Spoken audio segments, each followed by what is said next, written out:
Okay, well, we only have an hour, so let's get started. I'm going to continue to monitor the waiting room and the chat. So if you need me for any reason, you will be able to message me directly or everybody in the chat with any questions. But hopefully you're here today because you wanted to learn more about autism and disability representation on screen. If this is not the webinar you thought you were attending, oops, but stick around for this one. It's going to be really interesting. My name is Claire Barnett, and this flyer that I should have screen shared with y'all, you'll see me on the left side. I work for the Frisch Center for Autism and Innovation at Vanderbilt, and that is how I ended up as somebody who helps organize these Autistics Roundtable webinars. And for every webinar up until now, we have found somebody who had some special interest or information about the topic to kind of be your presenter. And I have just been the person who moderated the discussion. So asked people questions after the presentation.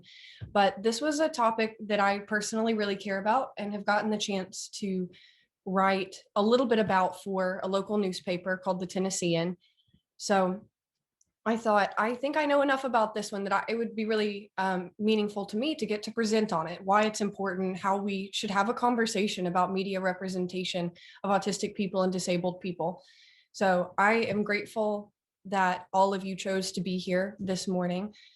This is being recorded, just so you know. We will put the recording on the Frisch Center YouTube page after this event. I would check back in 2 or 3 days if you're looking to share the recording.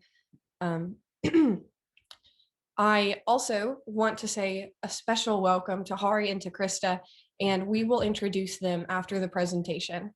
So no need for you guys to try and jump in right this second, but you will get to meet them and to ask some questions. And I would say if you aren't exactly sure who they are and maybe want to learn a little bit more about them before the panel, I would definitely recommend using these Instagram handles at the bottom of their description. You could look them up and learn a little bit about their advocacy in case that helps inform your questions during the panel section. And we'll use the chat function when we get to that part to do our Q&A. So I'm going to stop my share of the event graphic and get switched over to our presentation.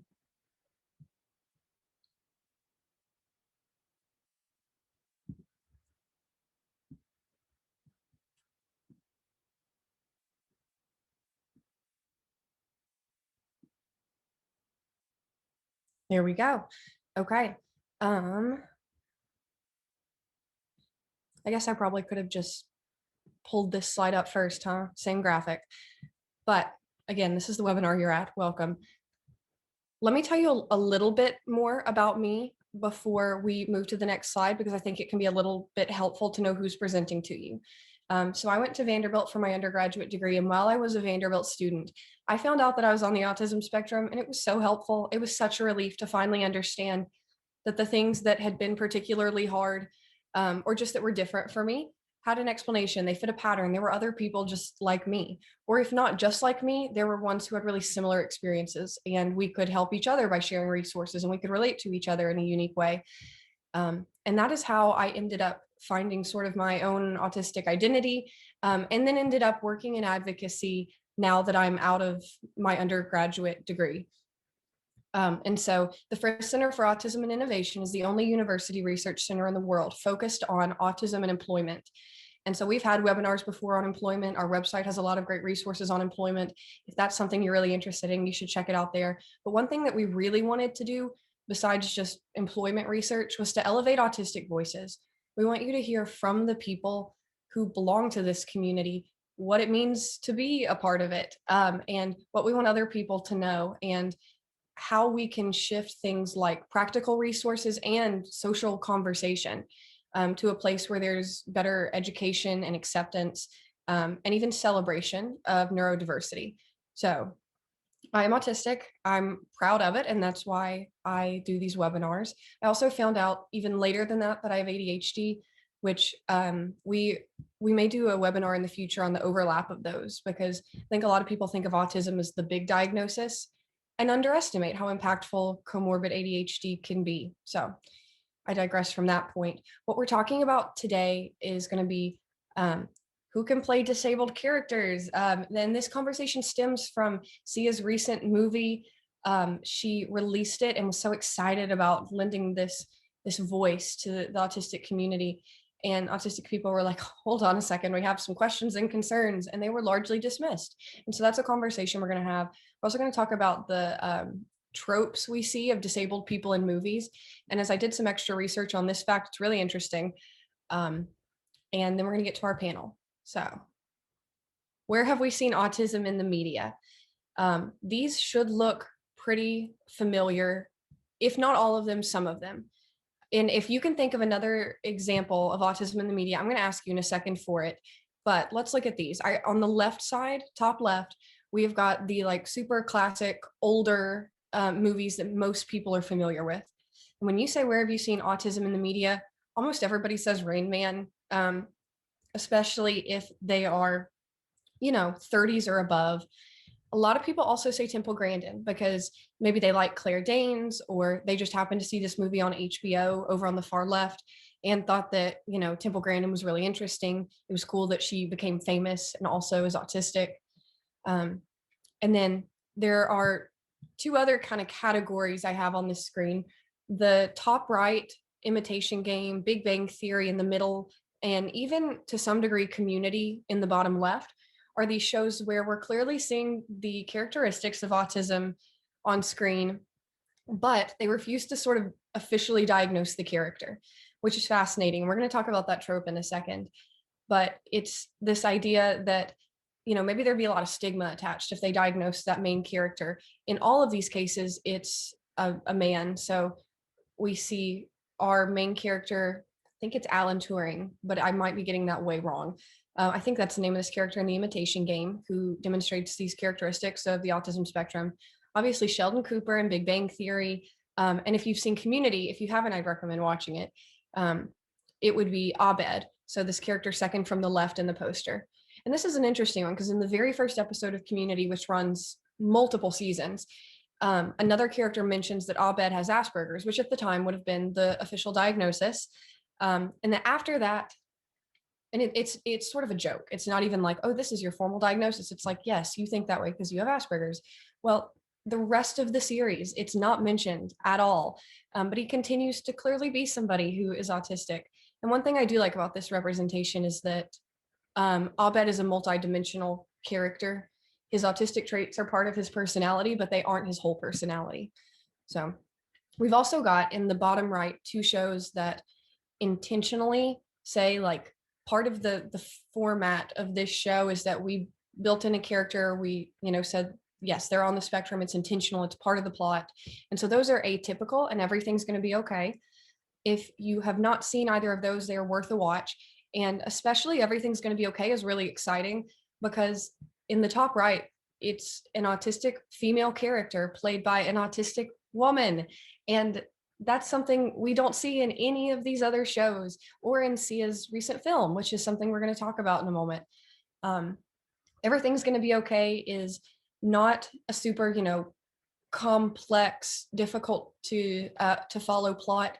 It's really just a modern family, a non-traditional family trying to navigate daily life. And it's a really interesting and accurate representation of an autistic character who's exploring normal teenage girl things like sexuality, friendships, what will college be like?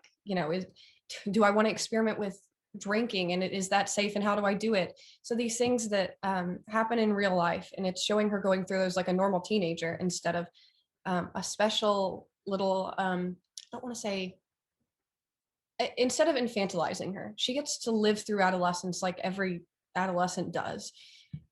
So this is where you guys get to come into the chat, because this is not a comprehensive list of all of the characters out there with autism who are neurodivergent. So, we're thinking dyslexia, learning disabilities, Tourette syndrome, ADHD, or even disability more broadly. And one thing I had on this slide was, maybe Forrest Gump, but then it's ambiguous too. Is his disability diagnosis going to be just intellectual disability, or is it going to include also that he would be on the spectrum? And I don't really know. It's incredibly kind of like Big Bang Theory, like intentionally not said.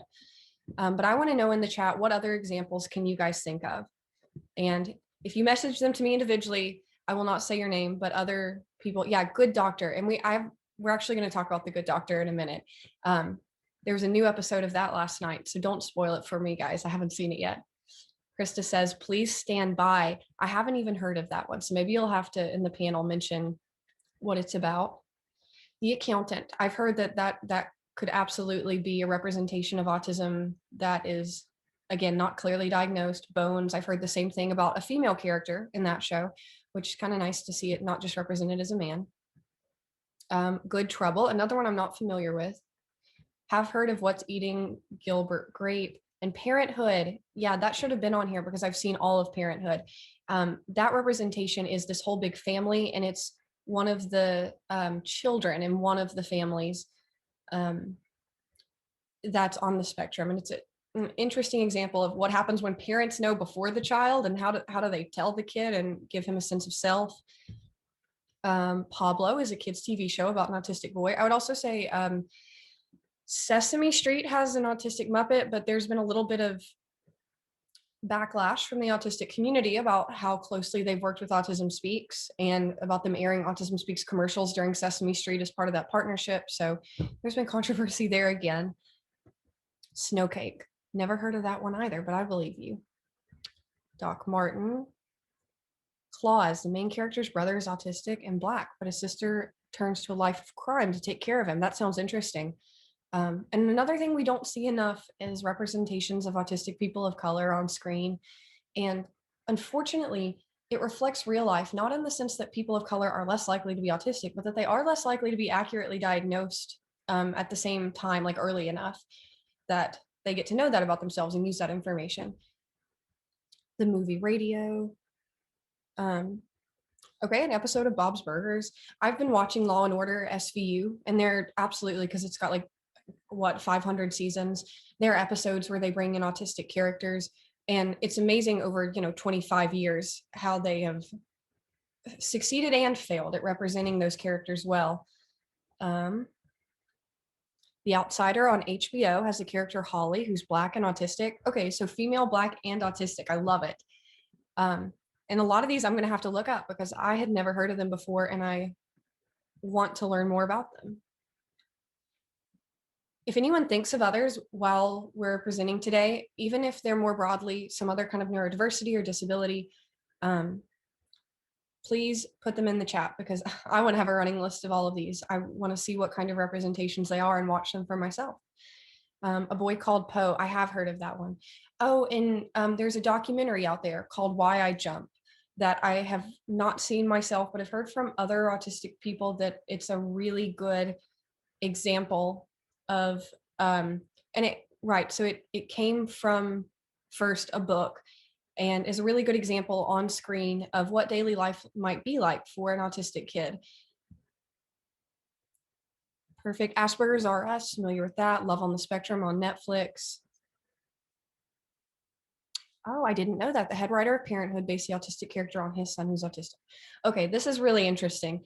And because disability, neurodiversity, and specifically autism are things that we see all the time in daily life, we all know people or are people who belong to this community. Of course, we're going to see it represented in media.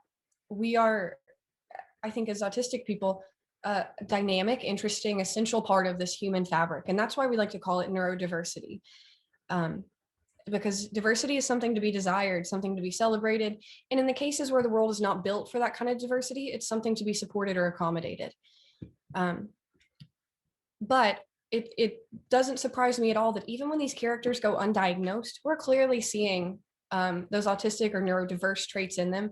And of course, we're seeing disabled people broadly across the spectrum of representation, and unfortunately, not always accurately for any of those cases, and not always portrayed by disabled people, which is another challenge. But they're there.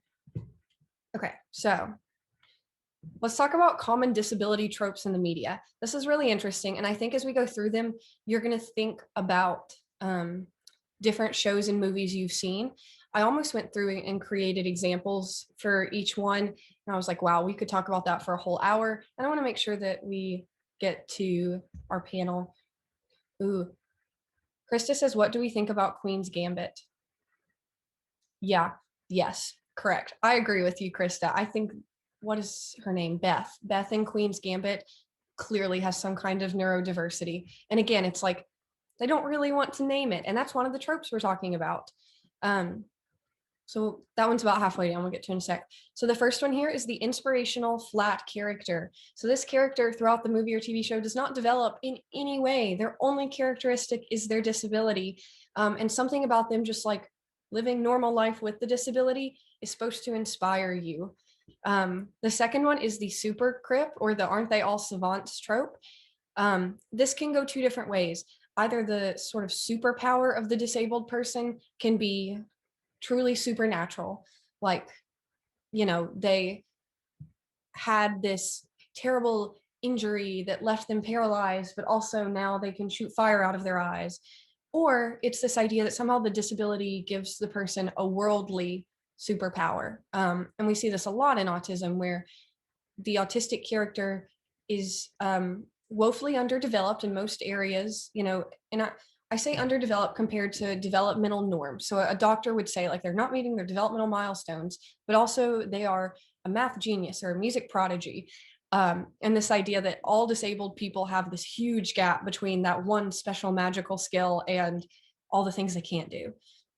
There's also the magical disabled person. You guys may have heard the trope of like the magical Black person that pops into the film, and sometimes like literally magical, like they, you know, evaporate into thin air afterwards. They were never really real, and they're just there to teach the main characters a lesson. And we see, and it oftentimes overlaps with the inspirational flat character. And I think Sia's movie, which we're going to talk a little bit more specifically about in a second, is an example of the sort of magical disabled person to some degree, because the autistic character in the movie is not, like, her sole purpose is to advance the plot and to create the development of the other characters. We also see intentionally ambiguous disability. Oh, do we have a question? I was Supernatural all the time. It's my favorite TV show. I like it because they all these demons. They were kind of scary for me. I watched so many shows in my life because I was so frightened. Yes, thank you, Clark. How'd you know my name? Because it's underneath your face on the screen. Hello. I'm gonna keep talking. This is my. Ow! What's that for? No, don't. It's okay. Thank you, Clark, for your contribution. I'm glad that some of the media that we've talked about is something that you've seen, because it's something that you get to think about as we talk through these tropes, and you get to think about what you've seen in the movies and shows you've watched. So that's great. We were on the intentionally ambiguous disability, and that's actually something that we were mentioning in several of those shows. So this whole idea that if they were to diagnose the person, it would get really real and possibly even have stigma attached. So instead, we're just gonna like let them have all the human differences a disabled person or an autistic person might have, but we're not gonna label it. This is cowardly in my opinion, but you didn't ask my opinion. Okay, the next one is ADHD/OCD/PTSD. You know, you could put autism/ people usually say Asperger's when it comes to this trope, but not really. So essentially the person doesn't have the diagnosis, but they're described as being that way, as if the diagnosis can be a character trait and you can have the character trait without actually having the diagnosis. So essentially it's saying like some of their tendencies sort of lean towards this, you know, they're a shadow of this diagnosis, but they're not clinically significant, so they don't actually have it. So almost just making it out like these things are not a big deal, or everyone has some touch of them. The next one is disability equals a scarier villain. I hate this because it teaches kids that any type of physical or neurological difference, or even mental illness, and there's some discussion about how well, what it means for mental illness to be a part of the disability community. Does it matter if it's short-term or lifelong? But anyway, any of those differences being portrayed as making the villain more evil teaches kids that disability is something to be scared of, to not talk about, to run away from. And that is completely inappropriate. And if you guys remember the conversation around the movie The Witches, featuring Anne Hathaway, it was based on a Roald Dahl book where the villain had bird claws for hands. I've not read the book, so if I'm getting this wrong, somehow let me know. But they definitely didn't have a disability. They were just like part animal, part human, which if you're going to use that to make your villain scarier, great. That's not something we see in human diversity or human life. There are not real people who have bird claws for hands. But instead of giving this character, played by Anne Hathaway, bird claws, they gave her like an actual limb difference that people have, where she had fewer fingers, and it was sort of like they had, I guess with her fingers, they had probably like tied them together to make it look like she had 3 big ones. And people are coming out on social media saying, hold on a second, I'm a normal human, not a villain. And I don't want kids in the grocery store screaming at me and being scared. Why on earth would you imitate a disability in order to make this villain look somehow more intimidating? So that was a big conversation lately. And if you're unfamiliar with it, it might be worth opening a tab and looking it up, because Anne Hathaway's response, I think, was really interesting. She apologized. She said, I had no clue. I cannot believe I didn't research this. I can't believe I went along with it. Here are some organizations about limb differences that you should learn from and look up. I'm donating to them. It was the kind of response where she owned up to her mistake, said, I will not be doing this again. Let me help educate other people about the things I didn't know. And it stands in contrast to the response that we see from Sia. The next trope is unable and infantile. I don't even have to explain that, but it's just this whole idea that whatever the disabled character is has absolutely no ability. Like they're somehow always just this little kid that everyone else has to take care of. The next one is the disabled cynic, which it's this idea that the person, oftentimes someone who, let's say, has become disabled in their life instead of being born that way, all of a sudden is just like has a terrible outlook on life because of it. Yes, House, exactly like House. To some degree, I get this vibe off Garrett in Superstore. If you guys have seen it, that show just ended. What's really cool is they're using someone in a wheelchair as a main character on this show. It's absolutely great to see that representation.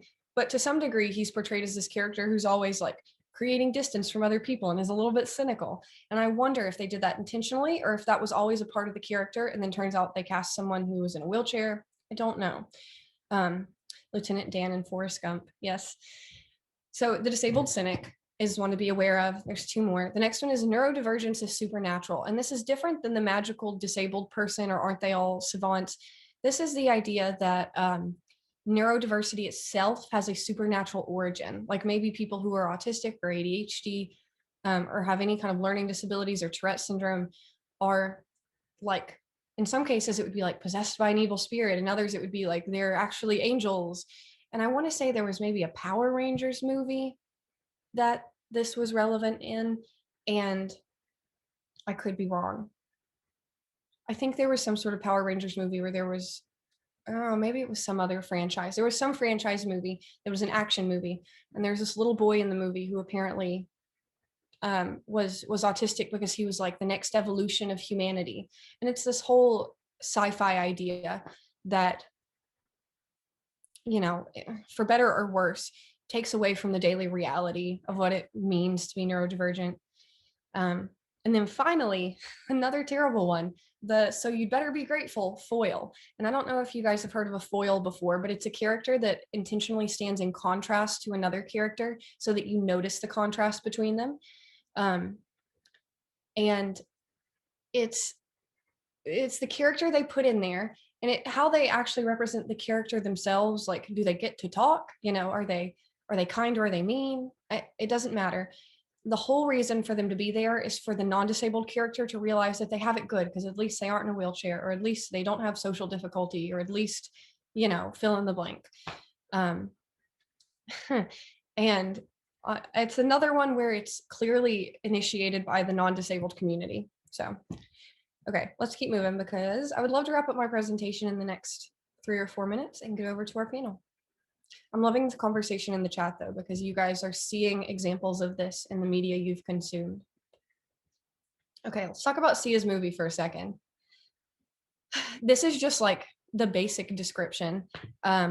This girl who plays music, her name is Maddie Ziegler. She, as far as we know, is not disabled or neurodivergent in any way. She is best known from being on Dance Moms as a kid. Music was released for streaming in early 2021. The idea of it, the announcement happened in, I want to say late October, early November of 2020. It follows a young woman with a history of drug addiction as she learns to care for her teenage half-sister Music. Music is the girl's name, which is an example of a trope. It's like she's not real, because no one names their child Music.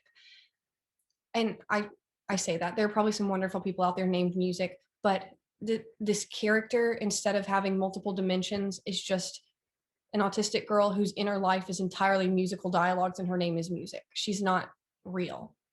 Anyway, Music is non-speaking and autistic, unlike the actress playing her. Okay, now let's talk about the criticism. It began in the autistic community, and for a while it felt like no one was listening. And then when the movie itself critically turned out to not be very good, like all critics agreed, this is terrible, that's when people were also willing to say, and by the way, the representation of autistic characters is not accurate, and people have been really upset about it. And I think it's frustrating that folks weren't willing to say that part until they could at least also say, and the movie was bad. But that's another conversation. The complaints raised are the casting of Maddie Ziegler. Also, when there was criticism, Sia really dismissed those concerns and even became very defensive, at one point suggesting, when an autistic actress said, like, I wish I'd known, I could have auditioned. She said, maybe you're not a good enough actor, like directly to that person. And also suggested that there were no autistic actresses who could really handle this role. Infantilizing in a big way there. Film scenes also show and seem to promote as like, oh, this is the way to do it, the use of dangerous prone restraints on the autistic character, who is, again, a teenage girl. And this is the kind of restraint that police have used that have killed people. And they have in the past harmed and killed autistic people. And so this is actually dangerous for people who see it and think that's what you do. We see that the autistic character is one-dimensional and inspirational, and that's another trope she utilizes, Sia, as she created this film. Let's see. And then when Sia talked about the movie, she described Music as having special abilities instead of disability. It's another one of those euphemisms, like special needs or differently abled. And a very, very small minority of the disability community actually prefers these terms, because while they're infantilizing and patronizing in a way, but they also erase the fact that we need very real disability accommodation on a daily basis. And I don't have any superpower abilities. I just have the strengths and weaknesses I have as a human. A lot of them are related to being autistic, and I need other people to understand them. And then another part of the controversy is that months after the conversation began, the movie still received 2 Golden Globe nominations, so the highest award for movies.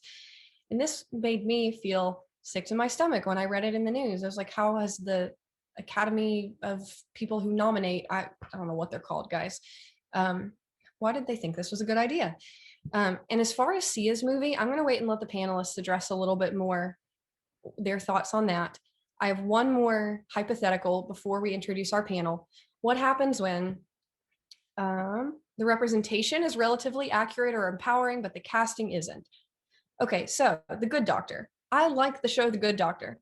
The actor Freddie Highmore, who plays Sean, this surgeon, is not autistic. And so the casting is not accurate. And in my opinion, that makes it inappropriate. I believe disabled characters should be played by disabled actors. And in my opinion, which this may differ among people, it's okay if the disabled actor has a different disability than the character. Ideally, you would want them to be really close or similar. But so long as they belong to the disability community, I think it's appropriate for them to take on that role. The casting in this case is not ideal, but the representation is of an autistic man, and it gets better as the show goes on. And he becomes a successful surgeon, makes friends, dates multiple women, and he doesn't just date other disabled people, which is a trope that we could have talked about as well. And we find out a couple of episodes ago that he and his girlfriend are expecting a baby. So he's becoming a parent. And all of these representations that are like, oh, this is a grown man, like pursuing his goals and living life. So it's a little bit of a a cliffhanger ending, but we are going to move over now to our panelists. And what they're going to do is introduce themselves. And then I have a question or two for them, and then we'll open up to the chat for y'all's questions. And it's possible we won't get to all of your questions, but if that's the case, I am happy to send them via email to our panelists, and they can decide later if they have a moment to answer them and get back to you or not. Since I only asked them to commit this 1 hour. But Krista, would you like to go on? And I'm going to stop our screen share. We'll put this on speaker view. If you'd like to introduce yourself and tell us a little bit about maybe your diagnosis, your advocacy, and why you wanted to be a part of the panel.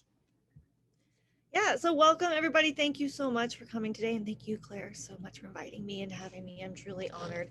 My name is Krista Holmens. If you have seen me anywhere or I look familiar, I also run a blog called The Neurodivergent Rebel, which I started when I found out I was autistic at the age of 29, about 4.5 years ago.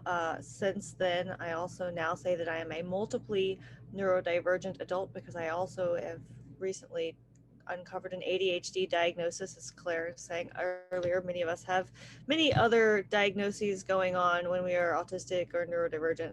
So multiply neurodivergent human who's also non-binary. So there's a lot of intersectionalities there between being a multiply marginalized human being and how all of that intersects and media and representation in many ways. So that's part of the reason I'm really thrilled to be here and be part of this conversation today. And it is truly, truly an honor and a pleasure. So thank you again, Claire. Amazing. Thank you, Krista. And Krista, I think I made the mistake the first time I addressed you of not using your correct pronouns. So I just want to point out that they are they, them. So if you guys want to refer to Krista, that is the best way to do it. Also, we have Hari. Hari, are you ready to introduce yourself? I'm Srinivasan.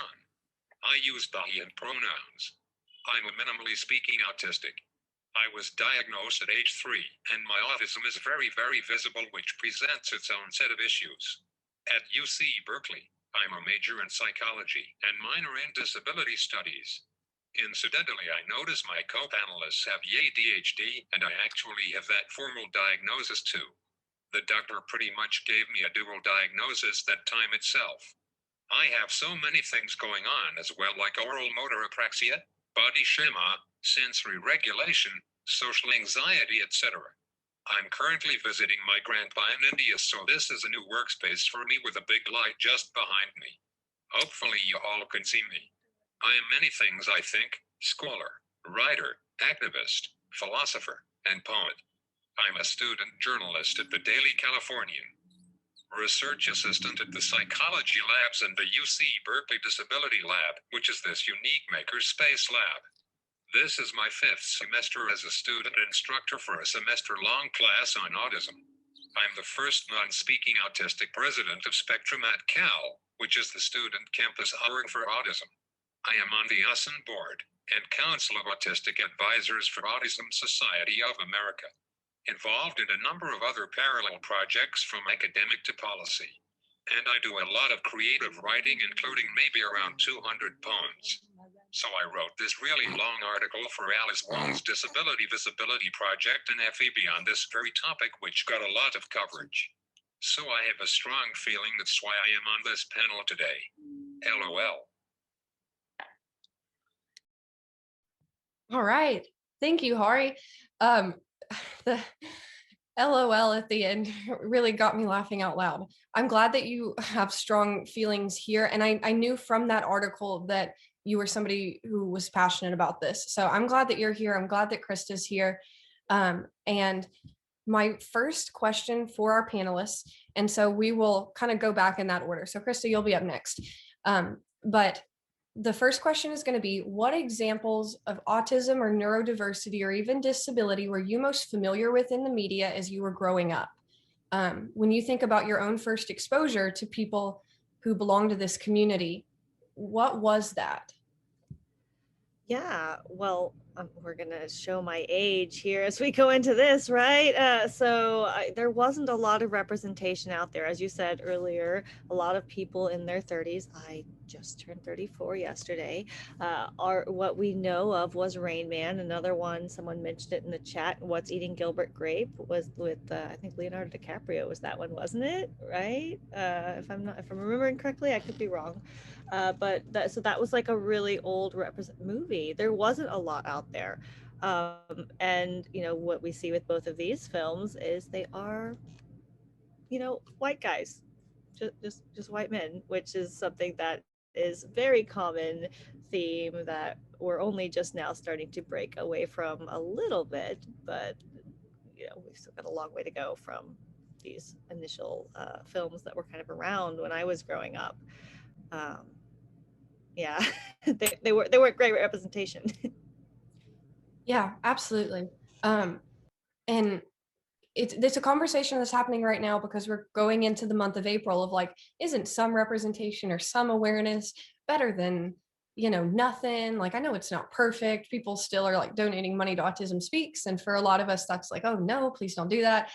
And it's the answer is no. The answer is we can do better. And if we can, then there is no excuse for not, in my opinion.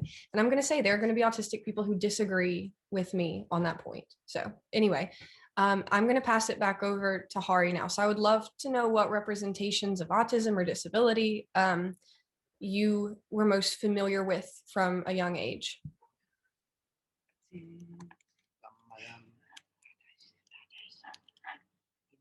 Not that much, I think. I think at the time of my diagnosis, my folks were asked if they had seen Rain Man to acquaint them with what autism even was. So I overheard a lot about Rain Man when I was young. Others I can think of outside of documentaries and in the fiction arena are Forrest Gump, What's Eating Gilbert Grape, I Am Sam, Big Bang Theory, Imitation Game, and The Good Doctor. Of late there has been Pixar's Loop, The Accountant, etc. And I recently saw Pixar's Flow, which while it does not say autism, so spoke to me. To address what you said, Claire, about some show characters not given a formal diagnosis is probably intentional, as then the writers don't have to feel like they are boxed into what the character is allowed to do. Well, and that reflects this whole idea that once you have the diagnosis, there are certain things you just can't do, which is not true a lot of the time. But anyway, we should have a whole different webinar entirely about misconceptions. So hold on just a second. All right, our next question, and we're going to go back to Krista again, is going to be about Sia's movie. I will also say, Hari, I had someone ask about what kind of assistive communication device you're using. They're interested in it for their own child. So if you also want to prepare a response to like, what is the tool that you're using today, that would be really helpful for one of our panelists. But Krista, if you want to address first the question of Sia's movie, I mean, what I believe people can screw up and then do better, but we watched her become very defensive and aggressive. And I'm not going to say she couldn't learn and do better in the future, because I don't want to give up on people that way and completely cancel them. But at this moment, we have seen no like attempt to learn or do better from her. I mean, what were your thoughts on the movie? What were your thoughts on her reaction? What do you want to see change in the next big representation we see of autism in a movie or TV show? Oh, and it looks like Hari answered our question. Amazing. I'm not familiar with that technology, but it's clearly allowing Hari to eloquently communicate somehow.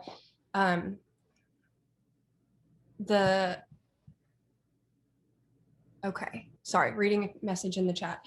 I was going to say, somehow I'm a communications coordinator who graduated from college with a business degree, and Hari is like 10 times more eloquent than me. So shout out there as a current college student. I need to learn a few things from your presentation. Anyway, Krista, go ahead.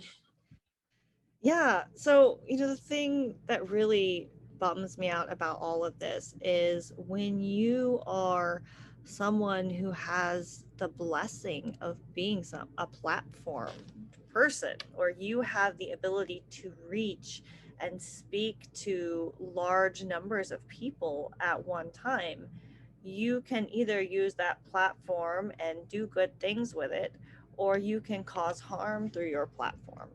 And there are a lot of ways that you can very intentionally do harm to groups of people. And then there are ways you can unintentionally cause harm just by having a voice and having a platform. And it was really, I think, one of the biggest disappointments I had with this entire thing with Sia's movie is, you know, she had this platform and her claims was she wanted to be an ally and help autistic people and help the autistic community. And so, okay, she had all of the opportunity and ability in the world to potentially do something good, do something right, get some actual representation. But that was never what this was really about, in my opinion, looking at her actions and how she approached the matter. You know, if she was really wanting to help autistic people and the autistic community, you know, I struggle to believe that, seeing how she reacted and how much harm, you know, she was willing to inflict and not address and correct, you know, with the all of the concerns with, you know, the restraints and the representation. And, you know, there is no representation in this movie. You know, she's like saying it's a love story to autistic people, and it's like, this is a horrible love note, please take it back, no thanks, you know, because there's no autistic representation if there's not an autistic person in the movie. And in addition to not just having autistic actors in the movie, they didn't really ask autistic people to consult on the movie or to have input on the movie or the character or any of that at all. Well, and I think that's the difference we see, Krista, in representations that are awful and the ones that were like, okay, there's some accuracy there. And it's really, did they at least take input from autistic voices? Yeah, and the evidence to the contrary is that it seems like, judging from social media conversations back and forth, that she may have not worked with Autism Speaks. Autism Speaks is like, we don't want to touch this. We didn't work with her. They're like, no, but she probably was reading from Autism Speaks as her source, it seems like, or something. You know, who knows? Maybe I don't trust them. They could potentially be lying. She could be lying. They both have a history of maybe doing questionable things, as we've seen through this entire fiasco that's uncovered. But it's a lot of he said, she said, with questionable people. You know, and, you know, just like going after one autistic person saying, you're probably a bad actor. Oh my gosh, horrible. Like, are you kidding me? Yeah, absolutely. I do have one follow-up question for you, Krista. How would you have felt about it if, let's say someone who belonged to the disability community but wasn't autistic had played this character? Like, let's say they had a chronic illness and a learning disability. They were dyspraxic or dyslexic. How would you have felt about if that was someone who played the character really well, them filling that role? I mean, if it's a little better, at least if the person is neurodivergent or has a disability too. But, you know, when it's hard because it's still a role where she didn't actually name it either. You know, it's one of those tropes where it's like, oh, she has this magical disability and this magical special power. And so it's like, they didn't really give her a label either. So, like, from the foundation of it, it's problematic to begin with. And then, you know, and it's in the chat box here, you know, that there's also, it seems like there's blackface in the movie too. So it's addressing that. It's like, so we've got Cripface, blackface. I don't think, it doesn't seem like there was a lot of consideration and care to properly representing people in the movie.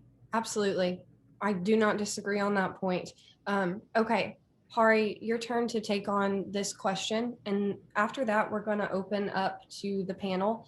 I will pose questions to our panelists as I receive them in the chat, just in order. You can DM it to me privately if you don't want your name read with the question.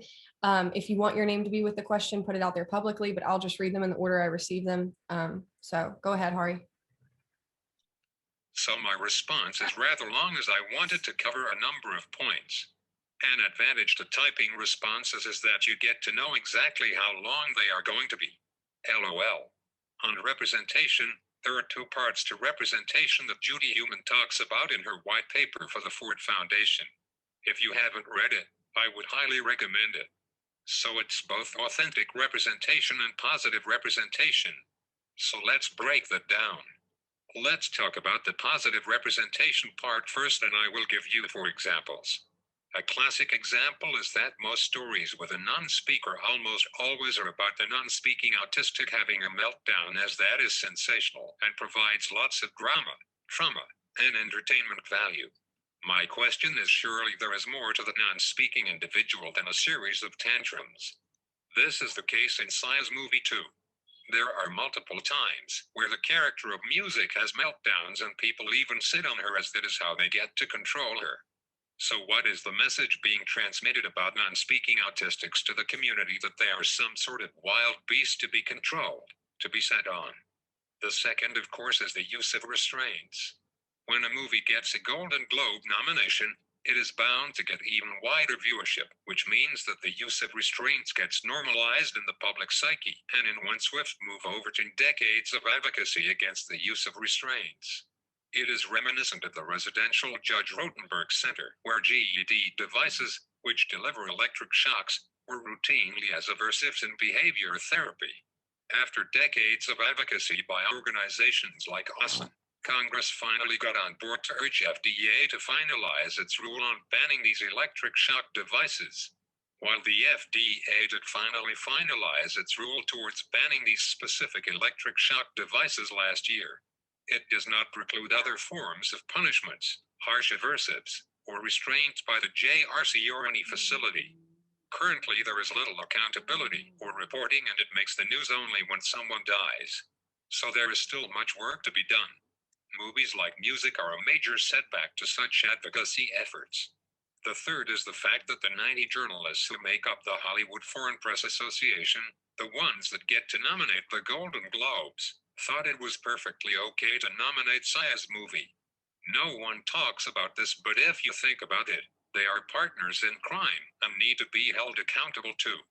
Their action in nominating this movie directly amplifies such negative messaging. Another disturbing messaging I am finding in all the movies is to send autistics away to a facility, which in my mind translates to institutions. What I found most disturbing in the movie Rain Man was the ending, where the implication was that he is better off at an institution than living in the community. In The Good Doctor, I think it was in season 2, there is an episode where the character of Dr. Sean Murphy tells the parent she needs to send her autistic son away and he would get used to it, just as Sean had as a foster child. That analogy did not even make sense and seemed rather cruel to advise parents to send their kids away. Sia too wants to keep sending music off to a facility, finally puts her in a facility, then takes her back to show character growth on Sia's part, etc. Overall, the messaging is that a majority of autistics need to be tucked out of sight of society and out of society at the earliest possible time, unless they have learned to so camouflage and mask their autism that they can pass muster and be allowed to live in society. We talked about positive representation so far. Let's come to authentic representation. Again, a couple of things to consider here. One, of course, is that one that has received the widest publicity of late, which a disabled character in a movie plot be played by a person who actually has that disability, just as a white person can't be an authentic representation of a black person. But if we dig deeper, it also means that non-speaking characters, like in Sia's movie, need to be played by non-speaking autistic actors and not just by any autistic actor. Else that is not really an authentic representation like me. Therein lies the challenge, is there are not really enough non-speaking autistics around. And why is that? We go back to all the tragedy of systemic discrimination and gatekeeping that is keeping them out of education and other opportunities, and most are headed for facilities where they are out of sight and out of mind of society. This is where positive representation again loops back in. Positive representation goes a long way to normalizing what is acceptable in society and can reduce stigma and gatekeeping. Then we will truly see both authentic and positive representations across the spectrum. Wow, okay. That was so well put. And honestly, it was not that long. It was concise for the amount of things you gave us to think about. Because first of all, it had not entered my mind like how do we hold the academy responsible? So that's an excellent point. And of course, these points about how we're normalizing that kind of, oh, this is what autistic people are like, or non-speaking people belong in institutions. You're absolutely right. And the more that we talk about what's wrong with this movie, the more scared I feel for myself, and also for the people who don't mask the way I do, for the way that others will see and treat us. And I know that in some way, learning to mask is a privilege. It's something that allows me to sort of pass for neurotypical in a lot of spaces. But for people for whom that's not an option, the implications of this movie are terrifying. And I have a question here in the chat. I have one sent directly to me.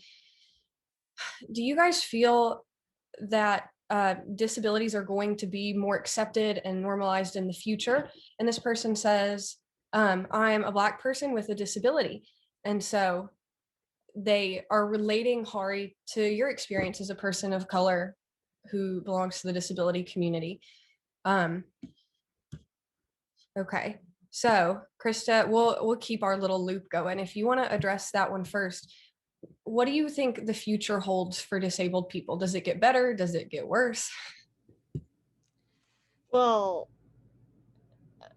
we've got to keep working on it to make it better, right? That's why so many of us are out there trying really hard to make change using whatever skills and abilities we do have through the different avenues. We've got people who are lawyers and psychologists and, people in the business sphere using those skills to change the systems that have been set up, because we've got systematic oppression in the school systems. We've got systematic oppression in workplaces. We've got society is set up by neurotypical people for neurotypical people and hasn't taken neurodivergent people into account into society. And for those of us who have additional disabilities or additional marginalizations on top of that, these systems can work extra hard to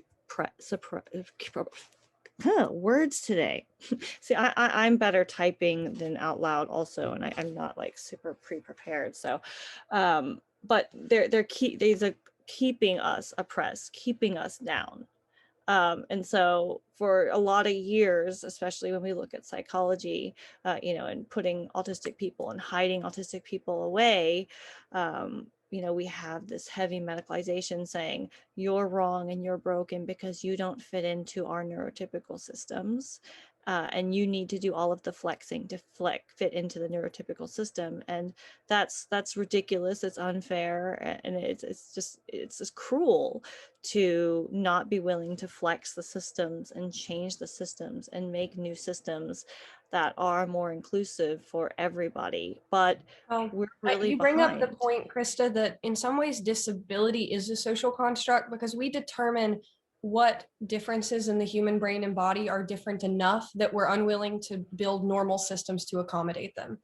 And that's what makes it a disability. So, for example, people with eyeglasses have a body difference that means they have to have an accommodation, and there are a lot of things they couldn't do. But it's so normalized, a high enough percentage of the population does it, that's become something really accessible, normal, mostly non-stigmatized, besides, elementary school bullying. And so we see there a situation where something that could have been a life-altering stigmatized disability instead becomes really normalized and supported in communities. And I think we could see autistic people receive more of that normalized treatment or not. And you're right that we have to keep working or it's not going to get there. Mm-hmm. And when you look at things compared to, because I'm also, like I mentioned earlier, non-binary, I'm a member of the queer community, queer rights has been rolling along for a long time, whereas we only had like the term neurodiversity coined in like the early 90s or late 80s, I think, around that. So that's as much more recent, and it's taken well over 100 years to get where we are with queer rights. And so we're falling further behind that, I feel like, with disability rights and neurodiversity and all of this. We've got a long way to go. And so, things like this, where we come and we educate and talk about it and let neurodivergent and autistic people share their firsthand human perspectives are so important. So, thanks for that today, because, there hasn't been a human perspective. And it's like we're humans, we're people, we are a combination of our strengths and our weaknesses, and they're different than neurotypical strengths and weaknesses, but that doesn't make them wrong or bad. I just need a little understanding and appreciation for that, so we can be our authentic selves and exist without being told we need to be something else. Absolutely. I agree with everything you said there, Krista. And somehow it's 3 minutes to 11. So this is a great question for us to be, I guess, wrapping up our conversation on, although I want it to be something that continues, especially on social media, where you can find me, Krista, and Hari. But I'm going to let Hari address this question of what the future holds for disability, in autism acceptance. And then I'm going to let you guys know about an upcoming calendar of Autistic Pride Month events that the Frisk Center is hosting. But Hari, go ahead. Yes, it will get better, and we have to work towards it. We have to create more and more noise, consistently and frequently, as public memory is very short and fickle. I never used to hear about disability in India, and this year, with all the free time during COVID, I was watching the Republic Day parade for the first time. They had a float for people with disabilities. So we have to keep chipping away. And I want to quote the late John Lewis on this: do not get lost in a sea of despair. Be hopeful, be optimistic. Our struggle is not the struggle of a day, a week, a month, or a year. It is the struggle of a lifetime. Never, ever be afraid to make some noise and get in good trouble, necessary trouble. Well, that's a mic drop moment if I've ever heard one. I could probably just in the webinar there. I do want to let you guys know a few points of information. Thank you so much, Hari and Krista. You guys were the perfect panelists for this, and your voices added a lot that I couldn't from just my own experience. So this is amazing. The webinar recording will be available on the Frisk Center for Autism and Innovation's YouTube page. So if you just look up our center on YouTube, you will find our past webinars. And this is Tuesday, so definitely by the end of the week, you'll find this one as well up there. And you guys will also see that I dropped a file in the chat a moment ago. And I can put it in there again if we don't see it. Where did it go? Oh, it's called Autistic Pride Month.png, and it has half a dozen events, one this Friday and 5 more throughout April, where we are featuring autistic voices in all of them and attempting to really bring out the celebration and the pride of how this is a unique and wonderful experience.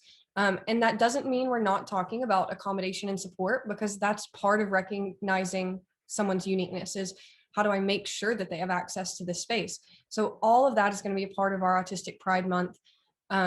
We don't really want it to be Autism Awareness Month, but we are okay with Autistic Pride Month also bringing awareness, if that makes sense. So whether you know a lot about this or a little, whether you have family or friends who know a lot or a little, feel free to share this with them. You can also find it on the Frisk Center Instagram, which is at Autism and Innovation. And then final thought is I'm just going to put my email in the chat. So if you have any follow-up questions for me or really would like to reach Krista or Hari somewhere other than just through their Instagram accounts, you can message me. Yeah, I agree. Autistics Belonging Month is another very appropriate name. And that is the idea of this, right? We want to be an accepted and beloved, celebrated part of the communities that we live in. But I'm going to let you guys move on to your 11 o'clock obligations, not least of all because I have one too. But I just put my email in the chat. It is just firstname.lastname@vanderbilt.edu. And we would love to speak to you, whether you're someone on the spectrum yourself or someone who, works with autistic people or has a family member and you're just trying to learn more. But thank you to everyone who joined us. And thank you especially to Krista and Hari. Bye, guys.